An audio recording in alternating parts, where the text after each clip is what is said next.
नमस्कार, स्वागत है आपका नादी टीवी में। मैं हूं आपके साथ पारुल। मध्य प्रदेश में 28 विधानसभा सीटों पर होने वाले उपचुनाव को लेकर चुनाव आयोग ने तारीखों का ऐलान कर दिया है। 3 नवंबर को वोटिंग होगी और 10 नवंबर को रिजल्ट यानी कि नतीजे आएंगे। सभी 28 सीटों पर उपचुनाव होंगे। खास बात यह है कि जिस दिन चुनाव कराने की घोषणा हुई वो दिन है मंगलवार। जी हाँ, और जिस दिन वोटिंग होगी उस दिन भी मंगलवार, नतीजे के ऐलान वाले दिन भी मंगलवार का दिन है। यानी इस उपचुनाव में मंगलवार का अजब गजब संयोग है साहब। इसी के साथ इस मंगल पर सियासी दंगल भी शुरू हो गया है। चुनाव कार्यक्रम का ऐलान होते ही कांग्रेस ने मंगलवार के संयोग को अपने पक्ष में होने की बात करते हुए जीत का दावा कर दिया है। कांग्रेस का मीडिया सेल देखने वाले नरेंद्र सलूजा ने 1 मिनट की देरी न करते हुए कहा कि मंगलवार को चुनाव का ऐलान, मंगलवार को वोटिंग और मंगलवार को ही नतीजे का ऐलान, ये हनुमान भक्त कमलनाथ को मिला वरदान है। इसके साथ ही उन्होंने एक और ट्वीट कर कहा, प्रदेश की 28 सीटों पर आचार संहिता लगने के साथ ही प्रदेश के लोगों को शिवराज सिंह की झूठी घोषणाओं, झूठे भूमि पूजन और शिलान्यासों से आजादी मिल गई है।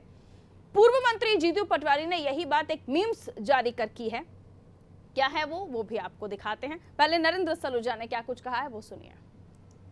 सभी जानते हैं कि कमलनाथ जी हनुमान भक्त हैं। छिंदवाड़ा में उन्होंने हनुमान जी की 104 फीट ऊंची प्रतिमा लगाई है। हनुमान जी के नियमित रूप से पूजा अर्चना करते हैं और निश्चित तौर पे जो आज चुनाव डिक्लेयर हुए हैं, आज 29 सितंबर है, आज मंगलवार का दिन है। 3 तारीख को जो वोटिंग है 3 नवंबर को, उस दिन भी मंगलवार है, और 10 नवंबर को जो काउंटिंग है, मतगणना है, उस दिन भी मंगलवार है। तो तीनों दिन मंगलवार है, हनुमान जी का दिन है, मंगलवार है। तो निश्चित तौर पे हनुमान भक्त कमलनाथ जी हैं। हनुमान लला की हम जय करते हैं, हनुमान भक्त कमलनाथ जी की जय करते हैं। निश्चित तौर पे सब दिन मंगलवार का दिन है, तो निश्चित तौर पे सब अच्छा ही होगा। उधर उपचुनाव की तारीख घोषित होने पर सीएम शिवराज ने कहा, हम बहुत दिन से इंतजार में थे कि उपचुनाव की तारीख घोषित हो। सीएम ने कहा, उपचुनाव में बीजेपी सभी सीटें जीत रही है। प्रदेश की जनता ने कमलनाथ की 15 माह की सरकार और 5 माह की सरकार को देख लिया है। वहीं शिवराज के मंत्री भूपेंद्र सिंह ने कांग्रेस के दावे पर तंज कसा है। मंदिर उन्हें सूझा है और केवल ये एक राजनीतिक स्टंट है। अब राम मंदिर उन्हें सूझा है और केवल ये एक राजनीतिक स्टंट है।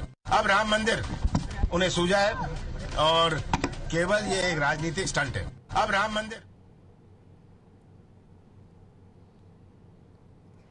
और ये जो ट्वीट जारी हुआ है वो भी आप देख लीजिए।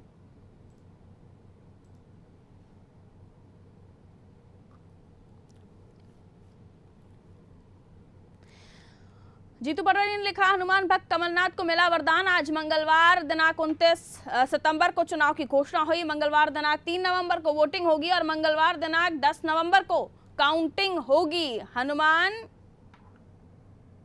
लला की जय, यानी हनुमान करेंगे इस चुनाव में बेड़ा पार।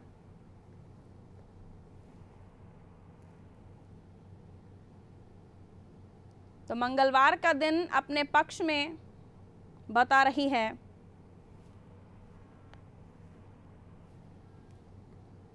कांग्रेस। कांग्रेस का कहना है कि मंगलवार के दिन तारीखों का ऐलान हुआ, मंगलवार के दिन ही वोटिंग होगी और मंगलवार के दिन ही नतीजे आएंगे। गोविंद मालू जी बीजेपी से हमारे साथ इस वक्त फोन लाइन पर जुड़े हुए हैं। गोविंद मालू जी, बहुत स्वागत आपका नादी टीवी में। जी नमस्कार। गोविंद जी, हनुमान करेंगे कांग्रेस का बेड़ा पार। मंगलवार का दिन शुभ है, मंगलवार के दिन ही तारीखों का ऐलान हो गया, मंगलवार को ही वोटिंग होगी और मंगलवार को ही नतीजे। ये मंगल किसका मंगल करेगा ये तो नहीं पता, लेकिन आप इससे कितना इत्तेफाक रखते हैं सर? देखिए, कांग्रेस तो टोटकों से ही चल रही है, वास्तविकता पर नहीं चल रही है। कांग्रेस को लगता है टोटकों से जो पहले चुनाव जीते जाते थे वैसे अब जीत नहीं है। अभी तो जनता का दिल जीतने से होते हैं, टोटकों से नहीं चलता। दूसरी बात, जहाँ तक हनुमान जी का सवाल है, हनुमान जी जानते हैं कि कौन न्यायप्रिय शासक रहा है और कौन अन्यायी शासक रहा है।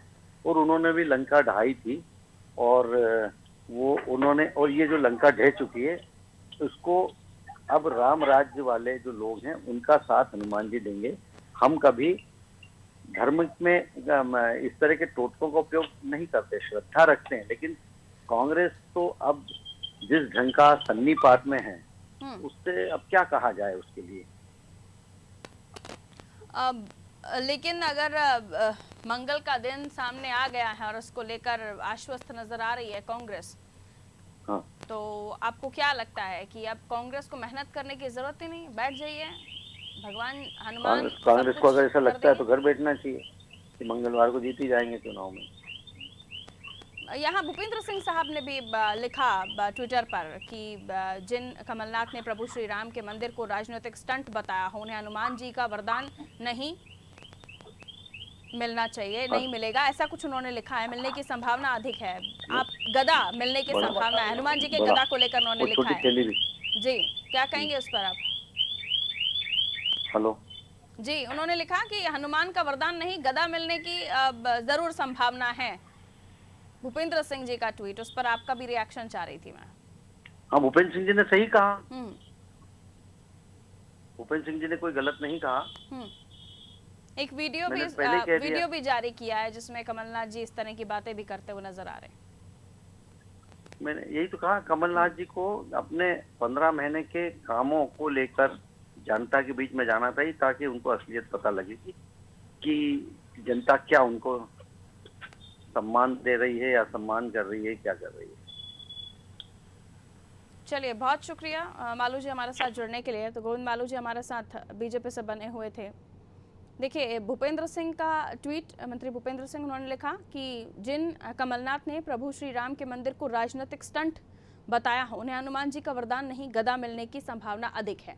और इस संभावना को ज़्यादा महसूस कर रही है कांग्रेस, क्योंकि वो मंगलवार से कांग्रेस की जीत को जोड़कर देख रही है।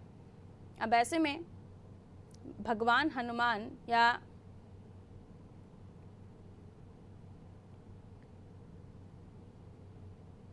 राम भक्त किसके लिए ये मंगलवार का दिन और ये 3 तारीखें किसका मंगल लेकर आएंगी, इस पर सियासी दंगल जरूर शुरू हो गया है। उधर जीतू पटवारी ट्वीट करते हैं तो जवाब में पलटवार करते हैं भूपेंद्र सिंह। वो कमलनाथ का जो अभी बाइट हमने आपको सुना, एक बार फिर से हम दर्शकों को सुनाते हैं। कमलनाथ ने जो कहा, जिसको लेकर भूपेंद्र सिंह साहब का ट्वीट और पलटवार जिसे हम कह रहे हैं, वो एक बार आप फिर से सुनिए।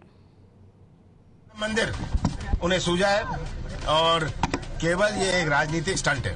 अब राम मंदिर उन्हें सूझा है और केवल ये एक राजनीतिक स्टंट है। अब राम मंदिर उन्हें सूझा है और केवल ये एक राजनीतिक स्टंट है। तो बीजेपी की तरफ से इस वीडियो को ट्वीट किया गया है और कांग्रेस मंगलवार के दिन को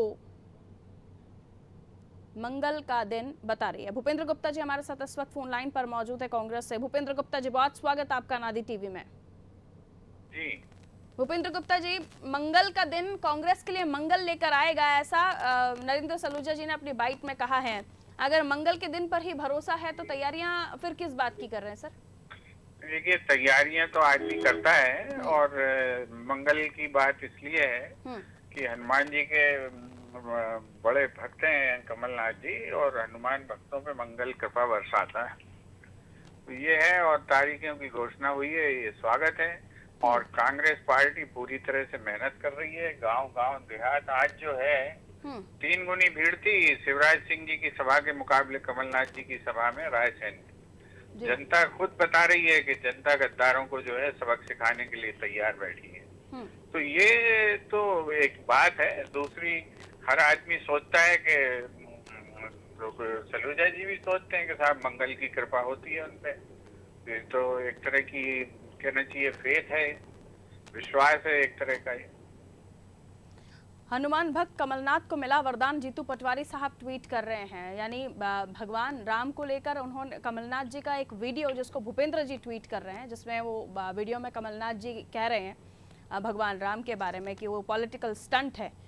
ये तो सर राम को लेकर ही सियासत हो गई, और जब राम से बैर तो फिर हनुमान जी कैसे बेड़ा पार करेंगे सर? ये तो सियासत में अलग अलग तरह की बयानबाजियां हो रही हैं। ये राम के सबसे बड़े भक्त हनुमान जी हैं।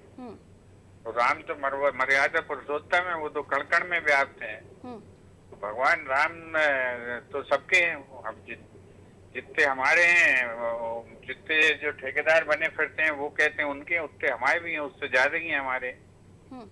तो राम तो पतित पावन है, वो तो जो है वंचितों का उद्धार करने वाले हैं, गरीबों को ऊपर उठाने वाले हैं। भगवान राम क्या है ये तो सभी को पता है भूपेंद्र सर, लेकिन हम लोग सवाल उनको ये है हम लोग उनको उसी रूप में मानते हैं। हम लोग उन्हें वोट की मशीन के रूप में नहीं मानते जैसा भाजपा मानती है। हम भगवान को जो है पतितों का उद्धार करने वाला मानते हैं, गरीबों को ऊपर उठाने वाला मानते हैं, और उसी रास्ते पे हम चलते हैं। ये लेकिन कांग्रेस की बीजेपी सोच सर ये है। पुरानी बाइट और पुराने बयानों को लेकर आगे बढ़ रही है। उनका कहना है कि आपने कोर्ट में हलफनामा दिया, राम के अस्तित्व पर सवाल उठाया, रामशिला यात्रा को लेकर सवाल जवाब हुए, और अब उस वीडियो को भी जारी किया जिसमें कमलनाथ साहब खुद राजनीतिक स्टंट भगवान राम के मुद्दे को, राम मंदिर के मुद्दे को बता रहे हैं। राम मंदिर के मुद्दे को कमलनाथ जी ने ऐसा कभी नहीं कहा, ये झूठ बोलते हैं। सर वो और वीडियो जो सामने है वो शायद आपने देखा नहीं, वो ट्वीट किया है मेरी बात सुन लीजिए। आप जो है आप उत्साह में मत आइए, मेरी बात। अरे सर मैं क्यों उत्साह में आने लगी? मेरी भूपेंद्र सिंह ने ट्वीट किया है। मेरी बात तो सुन लीजिए मैडम, मैं जो पूरी कहना, मेरी बात पूरी तो करने दीजिए मुझे। बोलिए सर। ये जो एफिडेविट की बात करते हैं, ये झूठों से इनसे पूछिए जरा कि वो जिस आदमी ने एफिडेविट पे दस्तखत किए थे वो उनकी कैबिनेट का मिनिस्टर क्यों है? भारतीय जनता पार्टी की मोदी सरकार का कैबिनेट मंत्री है जिसने एफिडेविट पे दस्तखत किए थे। ये किस तरह के झूठ और पाखंड की राजनीति करते हैं। और जो है ये मैं बताऊं आपको क्या दस्तावेज, आप करिए इस दिन, किसी दिन डिबेट में दस्तावेज लेकर आऊंगा कि ये राम सेतु को जो है, ये अटल बिहारी वाजपेयी की सरकार में ये कहते थे कि ये राम सेतु नहीं है, ये तो जो है शैवाल संरचना है। ये झूठे लोग हैं जो हर दिन अपना स्टैंड बदलते हैं। कांग्रेस ये काम नहीं करती है। पूछे इनसे कि कौन मंत्री क्यों बैठा है तुम्हारी सरकार में बन के जिसने कहा रामचंद्र जी के उस पर दस्तखत किए थे एफिडेविट पर। ये हमको सिखाएंगे क्या ये राजनीति? ये झूठ की राजनीति। ये विश्वविद्यालय के प्रोफेसर बन के घूम रहे हैं झूठों के। इनसे कोई कांग्रेस क्या इस तरह से दब जाएगी कि इनके झूठ से डर जाएगी? ये सच बता रहा हूं मैं, आप इनसे पूछ लीजिए जरा कि इनकी कैबिनेट में मंत्री क्यों है वो मोदी जी की कैबिनेट में जिसने दस्तखत किए थे उस एफिडेविट। तो सर फिर क्यों हनुमान उधर राम को पूजा जा रहा है, इधर हनुमान को पूजा जा रहा है? उधर नहीं पूजा जा रहा, राम को सब पूज रहे हैं। उनकी कोई जो है बपौती नहीं है वो। तो फिर हर आदमी राम को पूजता है, और राम जो है हजारों साल से पूज रहे हैं। जब पैदा नहीं हुआ था संघ, जब पैदा नहीं हुआ था जनसंघ, जब पैदा नहीं हुई थी बीजेपी, जब पैदा नहीं हुई थी कांग्रेस, तब से हजारों साल से लोग राम को पूज रहे हैं। इनके कहने से नहीं पूज रहे हैं। ये 80 में पैदा हुए हैं, 80 के पहले रामचंद्र जी को कोई नहीं मानता था क्या? ये राम के क्या ठेकेदार हैं क्या? इतना नाराज क्यों हो रहे हैं सर? राम जी हम नाराज नहीं हो रहे हैं। आप जो निष्कर्ष निकाल रही हैं उस निष्कर्ष का मैं उत्तर दे रहा हूं। निकाल रहे हैं भूपेंद्र सर। जो वीडियो जारी हुआ है कमलनाथ जी का, कांग्रेस भी पैदा नहीं हुई थी तब से लोग भगवान राम और को उसे राम मंदिर को पॉलिटिकल स्टंट बताया है, उसको लेकर सवाल है। बताया ये सब झूठ की बातें हैं, उसको बातों को डिस्टॉर्ट कर रही होंगी आप। मुझे सुना दीजिएगा, मैं बात कर लूंगा आपसे। जब चाहे बुलाएं डिबेट पे मैं आ जाऊंगा। मैं जो सवाल पूछ रही हूँ सर वो सुनिए। भगवान राम को सब उन्होंने कभी इस तरह की बात नहीं की। भारतीय जनता पार्टी झूठ बोलती है, पाखंड करती है, आडंबर करती है, कभी नहीं बोला उन्होंने इस तरह। ठीक है, यानी भगवान राम को सब पूछते हैं और हनुमान को सिर्फ कांग्रेस पूछती है। भगवान हनुमान को आप ये फिर जो है आप मैडम बीजेपी ज्वाइन कर लीजिए आप। अभी हमने ये सब नहीं कहा जो आप कह रही हैं भगवान राम को, और हम जो है हनुमान को पूछते हैं। तो आप ये क्यों अपना निष्कर्ष क्यों जोड़ रही हैं आप? मैं जो कह रहा हूँ उसको उसी तरह से पेश करिए। सर आप भी कह रहे हैं, जीतू पटवारी जी भी कह रहे हैं। क्या कह रहे हैं? जीतू पटवारी की बात को मुझसे मत जोड़िए। आप जीतू पटवारी से पूछिए, बात करिए, वो जवाब दे देंगे आपको। वरदान कहा आप जो है आप जो है इसको तोड़ मरोड़ के निष्कर्ष क्यों निकालना चाहती हैं? आप बताइए। लेकर आ रहे हैं और बीजेपी के लिए वरदान नहीं है। तो बीजेपी को वरदान है तो बीजेपी वरदान बोले उसको, हमें कोई दिक्कत है क्या? बीजेपी को अगर भगवान वरदान दे देंगे तो क्या हम लोग भगवान जी के हाथ से छीन लेंगे क्या? कैसी बातें आप करती हैं? राम मंदिर बीजेपी भगवान जिसको वरदान देना चाहेंगे जी ने कहा था उसे आप नकार रहे हैं कि ऐसा कुछ नहीं? नकार नहीं रहे, दृढ़ता से नकार रहे हैं। झूठ बोल रही है बीजेपी। कमलनाथ जी का वो वीडियो भूपेंद्र सिंह साहब ने जो ट्वीट किया, एक बार सुन लीजिए क्योंकि शायद आपको याद आ जाए जी। अब राम मंदिर आपको कुछ वीडियो देंगे, जरा सुनाया कीजिए और मैडम। केवल ये एक राजनीतिक स्टंट है। अब राम मंदिर उन्हें सूझा है और केवल ये एक राजनीतिक स्टंट है। अब राम मंदिर भूपेंद्र जी, कौन से वीडियोस आपके पास हैं? आप भी जारी कीजिए, आपके पास भी बड़ा हाँ, दे प्लेटफॉर्म देंगे है। आपको, आप कर दीजिएगा जारी। ये जो है तोड़ मरोड़ के पूरा वीडियो कांग्रेस दिखाइए ना। जो भी अपने सोशल मीडिया पर लिखती है, एजेंडा है क्या कोई?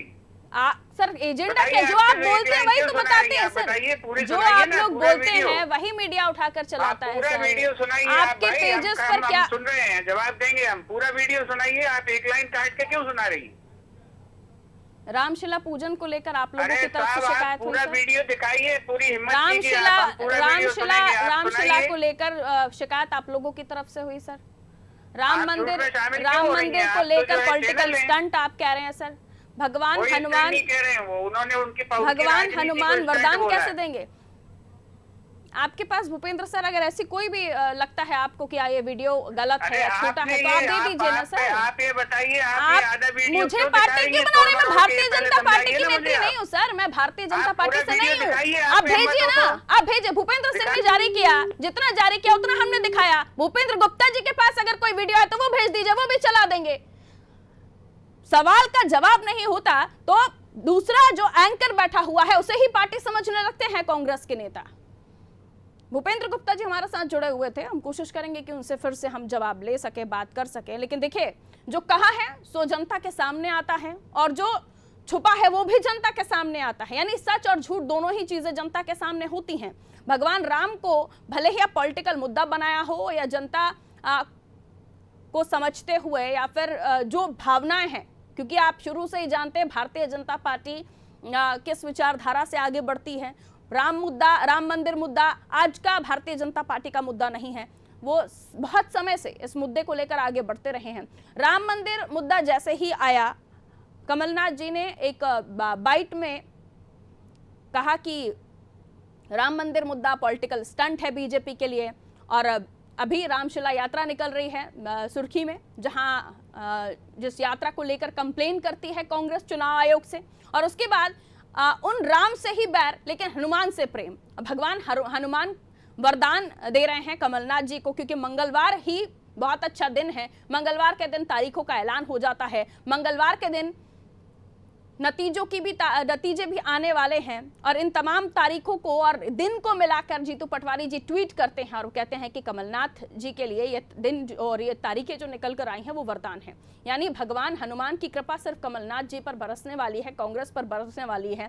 बाकी इस मंगल से तो किसी का मंगल होने वाला नहीं है, ऐसी सोच शायद कांग्रेस लेकर चलती है। जब जब कांग्रेस से सवाल पूछे जाते हैं वो सवाल का जवाब नहीं देते और उल्टा मीडिया को ही बोलते हैं कि हम आधी अधूरी चीजें दिखा रहे हैं। भूपेंद्र सिंह जी ने जो वीडियो ट्वीट किया वो हमने दर्शकों को दिखाया। अगर कांग्रेस के पास भी कोई वीडियो है इस तरह का तो वो भी हम दर्शकों को दिखाएंगे। लेकिन अगर ऐसा होगा तो बिल्कुल दीजिए, बिल्कुल चलाएंगे। लेकिन आप सही हैं और वो गलत हैं और वो सही हैं आप गलत हैं, इस चीज में जनता को ना भटकाएं तो मेहरबानी होगी आप राजनेताओं की, क्योंकि आपको आदत है लेकिन भोली भाली जनता को आदत नहीं है। वो बहकावे में आ जाती है या फिर यूं कहें कि वो विश्वास कर लेती है। तो सच बताइए जनता को, जनता के बीच जब जाते हैं।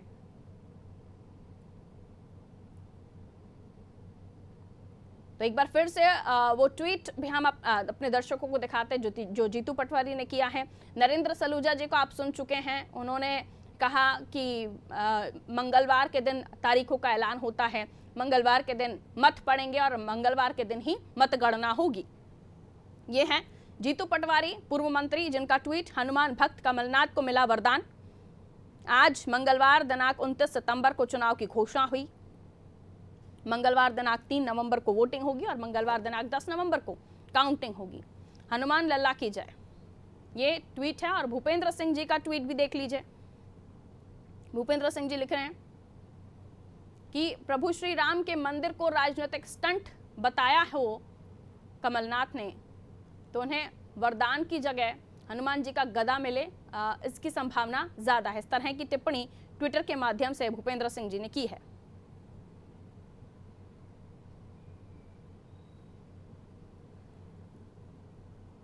तो अब भगवान राम के साथ साथ भगवान हनुमान भी सियासत के मैदान में एंट्री मार चुके हैं और मंगल का दिन जिसे कांग्रेस अपने मंगल के रूप में देख रही है, उस मंगल की भी एंट्री सियासत में हो गई है। ज्योतिषाचार्य पंडित अरविंद तिवारी जी हमारे साथ इस वक्त मौजूद हैं।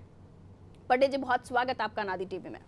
जी जी नमस्कार पारुल जी, नमस्कार। पंडित जी सियासत का हालांकि ये मुद्दा है आज, और मंगल का दिन किसका मंगल लेकर आएगा ये तो पता नहीं, लेकिन कांग्रेस कहती है कि मंगल की तारीख के दिन मंगल की तारीख का ऐलान होता है, यानी जो 3 नवंबर की तारीख है उसको भी मंगल है और 10 तारीख को भी मंगल है, तो ये मंगल कांग्रेस का मंगल लेकर आएगा, ऐसा कांग्रेस का मानना है। इस मंगल के पीछे और मध्य प्रदेश की सियासत कैसे देखते हैं आप? देखिए पारुल जी, मंगल का बड़ा जबरदस्त खेल है, लेकिन इसके साथ साथ हमको बुध के खेल के बारे में भी ध्यान रखना चाहिए जी। कि मध्य प्रदेश की चूंकि राशि कन्या राशि का प्रदेश है, धनु लग्न कन्या राशि का प्रदेश है, हस्त नक्षत्र में मध्य प्रदेश अस्तित्व में आया था, और जिस समय चुनाव हो रहा होगा, आपको याद होगा कि जब पहले भी चुनाव मध्य प्रदेश में हुआ था नवंबर के माह में, नवंबर 2018 में, तब भी बुध जो था वो वक्रीय स्थिति में था, जिसके चलते प्रदेश में किसी भी दल को स्थिरता प्राप्त नहीं हुई थी और एक अस्थिर सरकार का निर्माण हुआ, और वो सरकार उस प्रकार से बनी कि जिसमें किसी भी पार्टी को बहुमत नहीं था और बाहर से कुछ लोगों को अपने साथ जोड़कर एक सरकार का निर्माण हुआ और फिर सरकार गिरी। और आप देखिए कि वही कमोबेश स्थितियां फिर से एक बार बन रही हैं जी। अर्थात जिस तारीख को चुनाव है यानी 3 नवंबर को, उस दिन बुध जो है वो तुला राशि में वक्री गति से गोचर कर रहा होगा। दूसरा, चूंकि आपने मंगल की बात की, तो मंगल ग्रह मंगलवार को घोषणा, मंगलवार को मतदान और मंगलवार को ही मतदान 10 तारीख को कि क्या नतीजे निकलेंगे वो भी मंगल है। और आपको देखिए कि 4 अक्टूबर तक मंगल मेष राशि में वक्रीय रहेगा, फिर वो मीन राशि में वक्रीय गति से घूमता रहेगा। तो आप देखिए बुध का वक्री होना, मंगल का वक्री होना जी प्रदेश की राजनीति को पूरी तरह से वक्रीय गति में घुमाकर रख देगा। और आप देखेंगे कि इस बार के जो परिणाम आएंगे वो भी बहुत मिश्रित परिणाम होंगे। भारतीय जनता पार्टी, चूंकि उसको 9 ही सीटों की आवश्यकता है सरकार बनाने के लिए, तो मेरा मानना है कि भारतीय जनता पार्टी अपने 9 के आंकड़े को तो आसानी से पूरा कर लेगी और जिसके चलते उसकी सरकार बनी रहेगी। पंडित जी, आपने दोनों ही की कुंडलियों का अध्ययन किया होगा, शिवराज और कमलनाथ, आपको क्या लगता है इस समय राजयोग किसकी कुंडली में आपको ज्यादा दिखाई देता है? यानी फिर वही दोहराऊंगी कि मंगल किसकी कुंडली में मंगल लेकर आने वाला है? देखिए, मंगल जो है वो शिवराज जी की कुंडली में मंगल लेकर आएगा जी, और उसके चलते शिवराज जी अपनी सत्ता में बने रहेंगे जी। लेकिन 28 की 28 सीटें जीतेंगे शिवराज जी, इसमें संदेह है जी। शिवराज जी को अपने बहुमत जुटाने के लिए जितनी सीटों की आवश्यकता होगी उतनी सीटें शिवराज जी को आसानी से मिल जाएंगी। चलिए पंडित जी, जी जी जी बहुत शुक्रिया पंडित जी हमारे साथ जुड़ने के लिए। तो मंगल लेकर आएगा, किसका मंगल? क्योंकि मंगलवार का हुआ तारीखों का ऐलान, मंगलवार को पड़ेंगे मत और मंगलवार को होगी मतगणना। उपचुनाव और मध्य प्रदेश की सियासत में मंगल की और हनुमान जी की एंट्री एक बार फिर ये बताती है कि मध्य प्रदेश की सियासत और रोचक होने वाली है। लेकिन इत्मीनान रखिए, दिल थाम कर बैठिए, क्योंकि उपचुनाव के बाद जो नतीजे आएंगे वही बताएंगे कि मंगल किसका मंगल करने वाला है और हनुमान जी का वरदान किसे मिलेगा और किसे गदा मिलेगी। बहुत पॉलिटिक्स में बहुत इंटरेस्ट इस वक्त देख रहे हैं तमाम विश्लेषक, क्योंकि देखिए एक तरफ हमने देखा कि भारतीय जनता पार्टी की राजनीति भगवान राम के मुद्दे पर आगे बढ़ रही थी। राम मंदिर को कमलनाथ जी पॉलिटिकल स्टंट बताते हैं, उस वीडियो को ट्विटर पर जारी कर दिया है भूपेंद्र सिंह जी ने, और भगवान हनुमान और मंगलवार का दिन जोड़कर कांग्रेस इसे वरदान के रूप में मान रही है, जैसे ट्वीट किया है जीतू पटवारी ने। अब आने वाले समय में भगवान हनुमान और भगवान राम किसका मंगल करते हैं, किसके अच्छे दिन आते हैं, किसकी कुंडली में राजयोग है दिखाई देता है, जो अभी से तो दिखाई दे रहा है, लेकिन आने वाले समय में क्या होगा ये तो चुनाव के बाद जो नतीजे आएंगे वही बताएगा। लेकिन जो सियासत है वो आगे बढ़ चली है, आचार संहिता लागू हो चुकी है और अब देखना ये होगा किस में कितना है दम, यानी 28 सीटों में से किसके पास कितनी सीटें जाती हैं वक्त के साथ पता चलेगा। फिलहाल मुझे दीजिए इजाजत और खबरों के लिए आप देखते रहिए अनादि टीवी। नमस्कार।